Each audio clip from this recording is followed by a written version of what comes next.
Judges chapter 8, New International Version. Now the Ephraimites asked Gideon, "Why have you treated us like this? Why didn't you call us when you went to fight Midian?" And they challenged him vigorously. But he answered them, "What have I accomplished compared to you? Aren't the gleanings of Ephraim's grapes better than the full grape harvest of Abiezer? God gave Oreb and Zeb, the Midianite leaders, into your hands. What was I able to do compared to you?" At this, their resentment against him subsided. Gideon and his 300 men, exhausted yet keeping up the pursuit, came to the Jordan and crossed it. He said to the men of Sukkoth, "Give my troops some bread.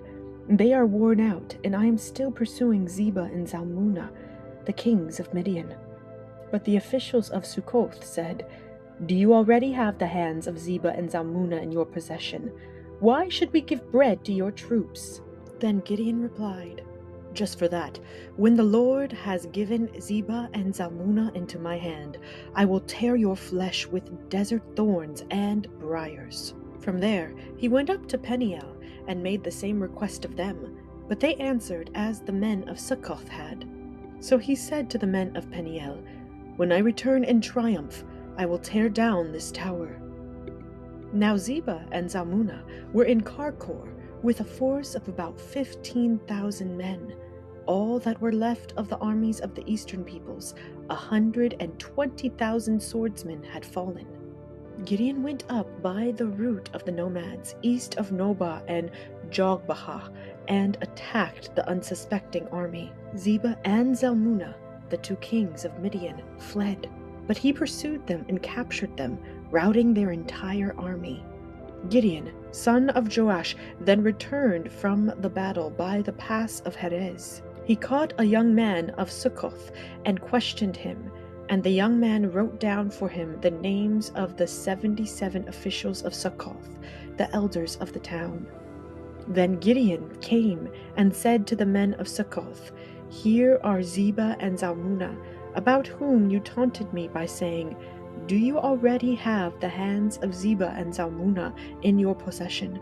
Why should we give bread to your exhausted men?'" He took the elders of the town and taught the men of Sukkoth a lesson by punishing them with desert thorns and briars. He also pulled down the tower of Peniel and killed the men of the town. Then he asked Zebah and Zalmunna, "What kind of men did you kill at Tabor?" "Men like you," they answered, "each one with the bearing of a prince." Gideon replied, "Those were my brothers, the sons of my own mother. As surely as the Lord lives, if you had spared their lives, I would not kill you." Turning to Jether, his oldest son, he said, "Kill them." But Jether did not draw his sword, because he was only a boy and was afraid. Zebah and Zalmunna said, "Come, do it yourself. As is the man, so is his strength." So Gideon stepped forward and killed them, and took the ornaments off their camels' necks. The Israelites said to Gideon, "Rule over us, you, your son, and your grandson, because you have saved us from the hand of Midian."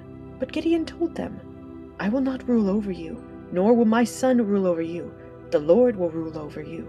And he said, "I do have one request, that each of you give me an earring from your share of the plunder." It was the custom of the Ishmaelites to wear gold earrings. They answered, "We'll be glad to give them." So they spread out a garment, and each of them threw a ring from his plunder onto it. The weight of the gold rings he asked for came to 1,700 shekels, not counting the ornaments, the pendants, and the purple garments worn by the kings of Midian, or the chains that were on their camels' necks. Gideon made the gold into an ephod, which he placed in Ophrah, his town. All Israel prostituted themselves by worshipping it there, and it became a snare to Gideon and his family. Thus Midian was subdued before the Israelites, and did not raise its head again. During Gideon's lifetime, the land had peace 40 years. Jerubbaal, son of Joash, went back home to live. He had 70 sons of his own, for he had many wives. His concubine, who lived in Shechem, also bore him a son, whom he named Abimelech. Gideon, son of Joash, died at a good old age and was buried in the tomb of his father Joash in Ophrah of the Abizarites. No sooner had Gideon died than the Israelites again prostituted themselves to the Baals. They set up Baal Berith as their god, and did not remember the Lord their God, who had rescued them from the hands of all their enemies on every side. They also failed to show any loyalty to the family of Jerubbaal, that is Gideon, in spite of all the good things he had done for them.